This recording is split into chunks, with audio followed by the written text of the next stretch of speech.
রাজপথে শিক্ষার্থীরা, থেমে গেল ব্যস্ত মহাসড়ক। দাবি একটাই, শিক্ষামন্ত্রীর পদত্যাগ। শিক্ষামন্ত্রীর পদত্যাগের দাবিতে টানা দ্বিতীয় দিনের মতো সাভারে ঢাকা আরিচা মহাসড়ক অবরোধ করে বিক্ষোভ করেছেন বিভিন্ন শিক্ষা প্রতিষ্ঠানের শিক্ষার্থীরা। বুধবার দুপুরে সাভারে পাকিজা মোড়ে জড়ো হয়ে তারা মহাসড়কে অবস্থান নেন এবং বিভিন্ন স্লোগানে মুখর করে তোলেন পুরো এলাকা। এই অবরোধের ফলে মহাসড়কের উভয় পাশে তৈরি হয় দীর্ঘ যানজট। ঘণ্টার পর ঘণ্টা আটকে থেকে চরম ভোগান্তিতে পড়েন সাধারণ যাত্রীরা। পরিস্থিতি নিয়ন্ত্রণে ঘটনাস্থলে উপস্থিত হয় পুলিশ এবং শিক্ষার্থীদের সঙ্গে আলোচনা চালিয়ে সড়ক স্বাভাবিক করার চেষ্টা করে। আন্দোলনকারী শিক্ষার্থীরা জানান, শিক্ষামন্ত্রীর সাম্প্রতিক মন্তব্য তাদের ক্ষুব্ধ করেছে। তারা বলছেন, ওই বক্তব্য প্রত্যাহার ও পদত্যাগ না করা পর্যন্ত আন্দোলন চালিয়ে যাবেন তারা।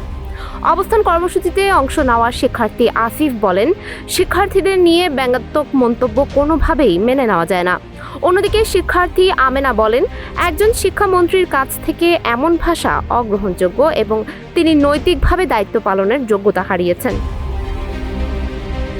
ট্রাফিক পুলিশের এক কর্মকর্তা জানান, শিক্ষার্থীদের সঙ্গে আলোচনা করে শান্তিপূর্ণ সমাধানের চেষ্টা চলছে।